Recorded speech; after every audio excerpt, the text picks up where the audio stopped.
गांव गंगापुर में एक पुराना कब्रिस्तान था जिसकी कहानी हर किसी की जुबान पर थी। लोग कहते थे कि वहां रात को अजीब घटनाएं होती हैं। एक बार एक नौजवान युवक अर्जुन, जो बहुत निडर और साहसी था, ने सुना कि उसके दोस्तों ने उसकी बहादुरी पर सवाल उठाया था। उन्होंने उसे चुनौती दी कि वह एक रात उस कब्रिस्तान में बिताकर दिखाए। अर्जुन ने बिना सोचे समझे यह चुनौती स्वीकार कर ली। शाम ढलते ही अर्जुन ने अपने दोस्तों को इकट्ठा किया और कब्रिस्तान की ओर चल दिया। उसके दोस्तों ने उसे बहुत समझाया, लेकिन अर्जुन ने उनकी एक न सुनी। उसने कहा, मुझे किसी भूत प्रेत से डर नहीं लगता। मैं सबको दिखा दूंगा कि मैं कितना बहादुर हूं।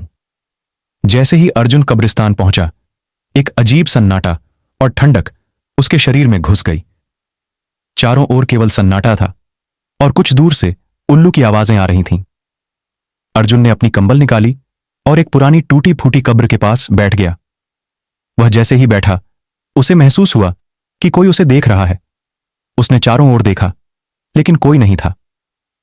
रात धीरे धीरे बढ़ रही थी और अर्जुन को नींद आने लगी। उसने आंखें बंद की ही थीं कि अचानक उसे एक डरावनी चीख सुनाई दी।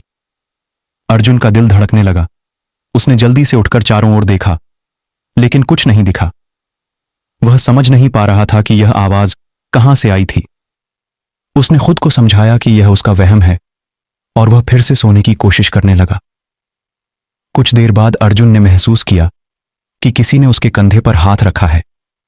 उसने तेजी से मुड़कर देखा, लेकिन वहां कोई नहीं था। उसका दिल अब तेजी से धड़कने लगा था। वह समझ गया कि कुछ तो गड़बड़ है। अर्जुन ने हिम्मत जुटाकर फिर से बैठने की कोशिश की, लेकिन उसके हाथ पैर कांप रहे थे। तभी उसे दूर एक काले साए की झलक दिखी। वह साया धीरे धीरे उसकी ओर बढ़ रहा था। अर्जुन ने हिम्मत करके उस साए की ओर देखा। साए के पास आते ही अर्जुन की सांसें थम गईं। वह साया एक बुजुर्ग आदमी का था, जिसकी आंखें लाल थीं और चेहरे पर गुस्सा साफ झलक रहा था।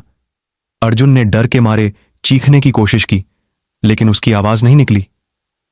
अर्जुन ने उस साए से पूछा, तुम कौन हो और यहां क्या कर रहे हो? उस साए ने कोई जवाब नहीं दिया और अचानक गायब हो गया। अर्जुन का शरीर पसीने से तरबतर हो गया था। वह समझ नहीं पा रहा था कि यह सब क्या हो रहा है। तभी अचानक उसे एक बच्चे की हंसी सुनाई दी। उसने देखा कि एक बच्चा उसकी ओर दौड़ते हुए आ रहा है। बच्चा अर्जुन के पास आया और कहा, भैया, यहां मत रहो, यहां बहुत खतरा है। अर्जुन ने पूछा, तुम कौन हो और यहां क्या कर रहे हो? बच्चा बोला, मैं यहां के पुराने निवासी का बेटा हूं। मेरे पिता ने यहां बहुत अन्याय किया था, इसलिए उन्हें यहां कैद कर दिया गया है। बच्चे की बातें सुनकर अर्जुन के होश उड़ गए। उसे समझ नहीं आ रहा था कि वह क्या करे। तभी बच्चा अचानक गायब हो गया। अर्जुन ने चारों ओर देखा, लेकिन कुछ नहीं दिखा। वह समझ गया कि यह जगह वास्तव में बहुत डरावनी है। वह जल्दी से वहां से निकलने की कोशिश करने लगा, लेकिन उसके पैर जैसे जम से गए थे। रात का समय और डरावना होता जा रहा था। अर्जुन ने देखा कि चारों ओर कब्रें हिलने लगी थीं। उसे ऐसा लगा कि जैसे कोई उनमें से बाहर आने की कोशिश कर रहा हो। अर्जुन ने डर के मारे अपनी आंखें बंद कर लीं और भगवान से प्रार्थना करने लगा। तभी उसे महसूस हुआ कि कोई उसके पास खड़ा है। अर्जुन ने डरते हुए आंखें खोलीं तो देखा कि वहां कई भूत प्रेत खड़े थे। वे सभी अर्जुन को घूर रहे थे। अर्जुन ने हिम्मत करके पूछा, तुम लोग कौन हो और मुझे यहां क्यों परेशान कर रहे हो? उनमें से एक भूत ने कहा, हम यहां के पुरानी आत्माएं हैं। हमें यहां कैद कर दिया गया है और हम तब तक चैन से नहीं रह सकते जब तक हमारा बदला पूरा नहीं हो जाता। अर्जुन ने डरते हुए पूछा, क्या मैं तुम्हारी कोई मदद कर सकता हूं?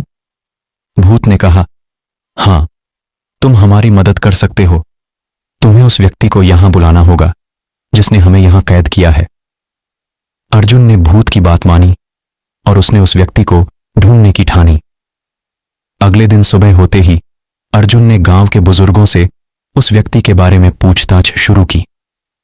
उसे पता चला कि वह व्यक्ति कोई और नहीं बल्कि गांव का मुखिया ही था।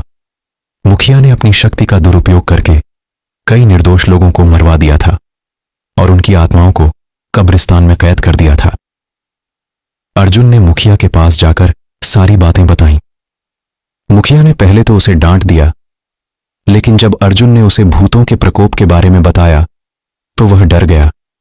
मुखिया ने अर्जुन से कहा, मैं जानता हूं कि मैंने बहुत पाप किए हैं। अगर उन आत्माओं को शांति मिल सकती है तो मैं उनकी मदद करने को तैयार हूं। अर्जुन और मुखिया ने मिलकर एक योजना बनाई और रात को कब्रिस्तान गए।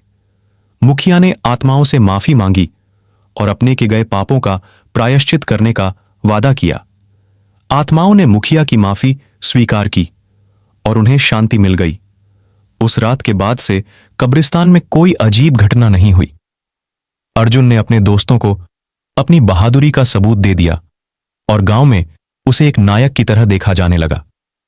लेकिन वह कभी उस रात को नहीं भूला और हमेशा इस बात का एहसास करता रहा कि आत्माओं का भी अपना एक संसार होता है जिसे हमें समझना और सम्मान करना चाहिए। गांव के लोगों ने कब्रिस्तान की देखरेख शुरू कर दी और वहां नियमित रूप से पूजा अर्चना करने लगे।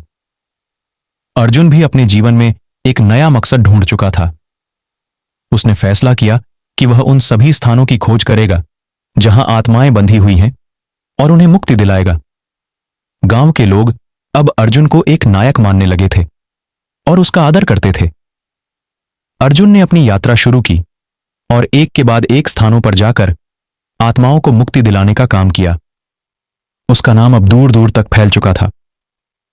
अर्जुन की यात्रा के दौरान उसे कई अजीब और रहस्यमयी घटनाओं का सामना करना पड़ा, लेकिन उसने हर बार हिम्मत नहीं हारी। उसकी आखिरी यात्रा एक बहुत ही खतरनाक और रहस्यमयी जगह पर थी, जहां जाने से हर कोई डरता था। वह स्थान था काले पहाड़ का जंगल, जहां कई वर्षों से कोई नहीं गया था। अर्जुन ने वहां जाने का फैसला किया और एक रात वहां पहुंच गया। जंगल में उसे अजीब आवाजें सुनाई देने लगीं और उसे महसूस हुआ कि कोई उसे देख रहा है। अर्जुन ने अपनी पूरी हिम्मत जुटाई और आगे बढ़ता गया। अचानक उसने देखा कि एक पुरानी हवेली उसके सामने थी। हवेली के अंदर जाते ही उसने देखा कि वहां कई आत्माएं बंधी हुई थीं। उसने उनसे पूछा, तुम लोग यहां क्यों बंधे हो? आत्माओं ने उसे बताया कि यह जगह एक पुराने तांत्रिक की है, जिसने उन्हें यहां कैद कर रखा है। अर्जुन ने तांत्रिक को ढूंढने का फैसला किया और हवेली के अंदर गया। हवेली के अंदर अर्जुन ने कई डरावने दृश्य देखे, लेकिन उसने हिम्मत नहीं हारी और तांत्रिक को ढूंढने में जुट गया। आखिरकार उसे तांत्रिक का कमरा मिल गया। तांत्रिक एक बड़े यज्ञ कर रहा था और अर्जुन को देखते ही उसने अपनी शक्ति का प्रयोग करना शुरू कर दिया। अर्जुन ने अपनी पूरी शक्ति और हिम्मत से तांत्रिक का मुकाबला किया। आखिरकार उसने तांत्रिक को हरा दिया। तो दोस्तों, ये वीडियो यहीं पे एंड होता है। अगर वीडियो पसंद आया हो तो वीडियो को लाइक करके चैनल को सब्सक्राइब कर लीजिए। तो चलिए मिलते हैं किसी नई वीडियो, किसी नई टॉपिक के साथ। तब तक के लिए सभी को बाय बाय।